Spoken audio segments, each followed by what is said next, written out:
Now let's go to 2012. What do we do about teams on probation?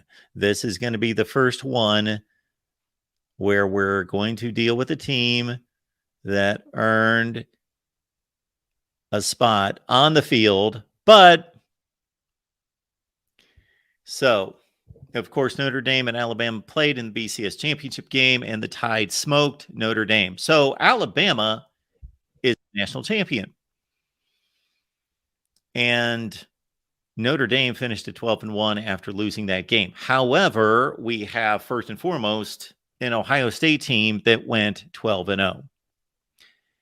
Tattoo Gate and NCAA violations forced out Jim Tressel and resulted in a bad Ohio State season in 2011 that was coached by Luke Fickell, of course. And instead of appeasing the NCAA and not playing in a bowl game and taking themselves and removing themselves from postseason eligibility in 2011, Ohio State AD Gene Smith did a rather foolish and stupid thing and went ahead and played a bowl game with 2 6-6 teams involved that did not matter except for lining the pockets a bit.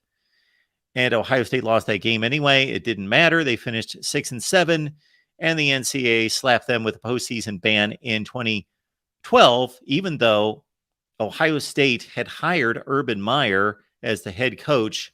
Again, why you go ahead and play that game, I have no clue. And I just think that was one of the most boneheaded moves that I can think of from an athletic director. And it burned Ohio State. So they went 12-0, but there's no guarantee that they would have won the Big Ten championship game. Logic says that they would have. They were certainly the better team in the game. Wisconsin went instead of Ohio State, and they blasted Nebraska with 70 points. And Ohio State drubbed Nebraska that year. So most likely Ohio State would have drubbed Nebraska again. So we've got the matter of Ohio State in 2012. We also have a Florida team that gets little consideration, but look at that. They were number 3 in the country under Will Muschamp. Now they lost the Sugar Bowl to Louisville. So we are not going to give them a co-national championship because they blew it.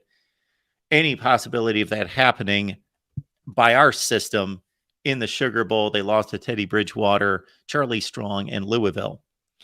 Now this Oregon team, however, they defeated Kansas State. So you had a matchup of Oregon and Kansas State in the Fiesta Bowl. Ducks won at 35-17 and were, of course, the much better team in that game. So under consideration for postseason play, you really had 5 strong candidates here with record-wise. Now, if Ohio State would have been eligible, then you've got a nice 6-team playoff for those people that like 6-team playoffs. And again, Oregon State defeated Kansas State. So when it all comes out in the wash after postseason play, Alabama, of course, won the national championship in resounding fashion. However, Oregon finished 12-1 with the same record as Alabama at 12-1. Oregon, I believe, lost to Stanford. That's the reason they did not play in the Rose Bowl. Stanford defeated Wisconsin, but they already had 2 losses, and Oregon lost that game to Stanford. So Oregon's loss was a good loss. They lost 17-14 in overtime to Stanford. Alabama's loss was to Texas A&M, who finished 11-2 and won the Cotton Bowl with Johnny Manziel at quarterback. So Alabama 12-1, Oregon 12-1. Those are your national champions, along with, had they lost a game. So this is my reasoning here. Let's say Alabama and Oregon are 12-1 and Ohio State's on probation and they go 11-1. But since they did not play the Big Ten championship game, could not go to postseason play to play the BCS championship game.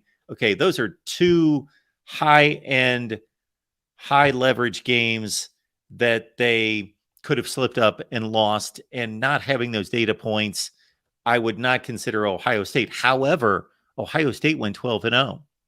There could be an argument. I think it's a weak one, but there could be an argument to say Ohio State's the national champion in 2012 because they were the only undefeated team in college football. However, did not play a Big Ten championship game, did not play a postseason game.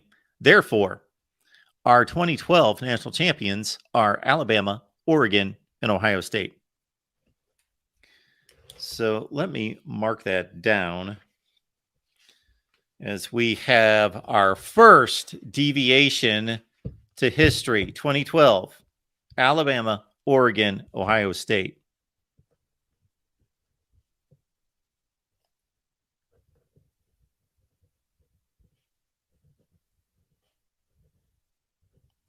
And you also have Kansas State and Florida, who earned just as much of a right to play in a sense, especially looking at the playoff era where we are allowing teams to play in the playoff that did not win conference championships. Well, Florida had just as strong a season. Actually, if you look at that 2012 Florida team and their schedule, they had a rough schedule, and they were phenomenal that year against that schedule. So Florida could have played in the BCS championship game. Now they lost to Georgia, and that knocked them out of the SEC championship game. And as a side note, we've got to give it up for Georgia.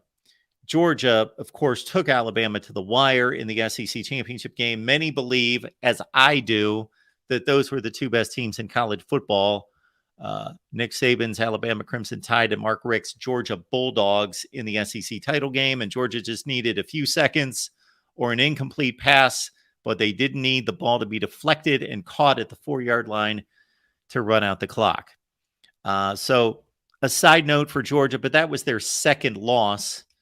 And so they're eliminated from contention and should have been ranked higher, I believe, than 11-2 at number 7 in the country after barely losing the SEC championship game. But that is a really strong field from 1 through 8 that we saw in 2012, even 1 through 9 or 10 in 2012. So interesting year of 2012. We go with Bama, Oregon, Ohio State, with the side note that Kansas State and or Florida could have played in a playoff or in the BCS championship game. That 2012 team, very flawed Ohio State team, but Gene Smith really put it to them. They should have not played that 2011 game, had their shot at Notre Dame, but I don't necessarily feel bad because, again, you said it, Mark, the two best teams in the country that year were Georgia and Alabama, I thought. Yeah. So, can you imagine Ohio State and Notre Dame playing in the BCS championship game that year with Alabama, Georgia, and even Oregon to a certain extent sitting on the sideline? Yeah, would have been crazy. Yeah. Well, I mean, and maybe in a way it just, it kind of ended up being justice that way, but because that was a flawed team. And I said they kind of took advantage of kind of a really weak Big Ten that year. Remember, the Big Ten was not good in 12. I do think they would have beaten Notre Dame. Oh, I think so too. That Notre Dame team won a lot of close games and was very flawed and obviously got exposed. You know what's interesting about that year? Yeah, is that Notre Dame beat Stanford on a controversial series of plays at the goal line where they held Stanford out of the end zone in overtime. That Stanford team won the Pac-12 championship with one loss and went to the Rose Bowl. They would have been undefeated and gone to the BCS championship game.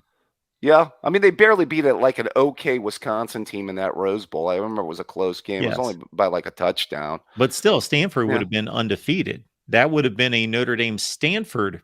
Well, they obviously played, so Notre Dame would have been 12-1 or 11-1. So I don't know how that would have shaken out. It probably would have been Stanford, Alabama, I guess. Yeah. I think it probably washed out the way it should that year. Although, we would have loved to have had our chances, even though I think, like I said, that team had its flaws, even though it went undefeated.